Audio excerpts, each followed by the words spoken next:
Bismillahirrahmanirrahim. Assalamualaikum warahmatullahi wabarakatuh. Puja dan puji kepada Allah Subhanahu wa taala, karena atas nikmatnya lah kami dari kelompok 2 dapat menyelesaikan tugas ini. Pada kesempatan kali ini izinkan saya perkenalkan dulu, kami dari kelompok 2 atas nama Rizka Fianti Irwandi dan saya sendiri Muhammad Asnur Rustan. Kali ini kami akan menjelaskan tentang infrastruktur perangkat keras dan perangkat lunak TIK. Infrastruktur TIK, infrastruktur teknologi adalah fondasi atau sebuah kerangka yang mendukung suatu sistem dalam sebuah komputasi dan infrastruktur. Teknologi informasi terdiri dari sumber daya fisik dan virtual yang akan mendukung arus penyimpanan, pengolahan, dan analisis data.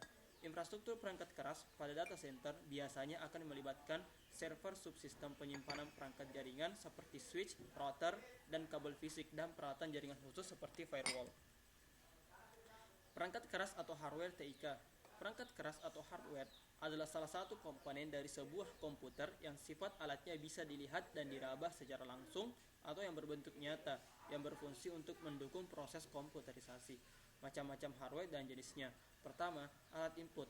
Alat input atau input device adalah perangkat keras yang berfungsi sebagai alat untuk memasukkan data atau memberikan perintah ke komputer, dan alat yang digunakan untuk menerima input dari luar sistem, serta dapat berupa sinyal input atau maintenance input. Contoh-contoh alat input seperti keyboard. Keyboard yang digunakan untuk memasukkan data atau huruf atau angka, mouse, ketiga scanner, joystick yang biasa digunakan untuk main game, trackball, barcode reader yang biasa digunakan untuk membaca barcode harga ataupun yang lain-lain, 7 mikrofon, touchscreen, kamera digital, serta kamera video. Alat proses. Proses merupakan instruksi atau perintah yang dikerjakan oleh komputer untuk menjalankan operasi. Dari setelah dimasukkan atau memberikan input data, itu diproses kembali oleh alat proses ini, sehingga setelah diproses nanti ada keluarannya. Pemrosesan data dalam sebuah perangkat komputer dikerjakan oleh CPU, Central Processing Unit atau unit pengendali pusat. Alat proses yaitu prosesor, RAM, random access memory, mainboard, kartu Vega, dan kartu suara. Ketiga, alat simpan. Alat simpan atau storage device adalah perangkat keras yang berguna untuk menyimpan data dalam bentuk aslinya. Penyimpanan sendiri dikategorikan menjadi primer dan sekunder. Penyimpanan primer itu adalah RAM, memori utama yang menguap. Alat simpan seperti hard disk, CD atau DVD RAM, flash disk, disket, optical disk. 4. Alat input. Informasi yang telah diproses oleh komputer ditampilkan kepada pengguna melalui alat input. Output device berfungsi untuk menampilkan output sebagai hasil pengolahan data. Keluaran dapat berupa hardware seperti kertas, soft copy, monitor, atau berupa suara. Alat output: 1. Monitor, 2. Printer, 3. Proyektor LCD, 4. Speaker. 5.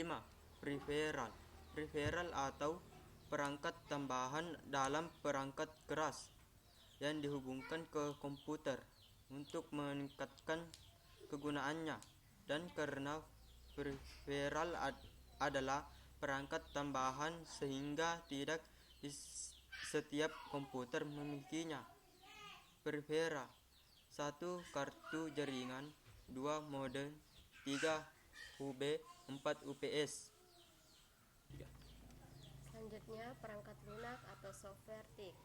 Perangkat lunak adalah istilah umum untuk data yang diformat dan disimpan secara digital, termasuk program komputer, dokumentasinya, dan berbagai informasi yang bisa dibaca dan ditulis oleh komputer. Merupakan program yang berisi instruksi atau perintah yang dimengerti oleh komputer untuk melakukan kegiatan seperti menghitung, menggambar, dan menghasilkan suara, sehingga ada komunikasi antara komputer dengan pemakai. Perangkat lunak secara umum dapat dibagi menjadi dua, yaitu perangkat lunak sistem dan perangkat lunak aplikasi. Perangkat lunak sistem dapat dibagi menjadi tiga macam. Yang pertama, bahasa pemrograman merupakan perangkat lunak yang bertugas mengkonversikan arsitektur dan algoritma yang dirancang manusia ke dalam format yang dapat dijalankan komputer. Contoh bahasa pemrograman diantaranya BASIC, COBOL, Pascal, C++, dan Fortran. Yang kedua, sistem operasi. Saat komputer pertama kali dihidupkan, sistem operasi yang pertama kali dijalankan.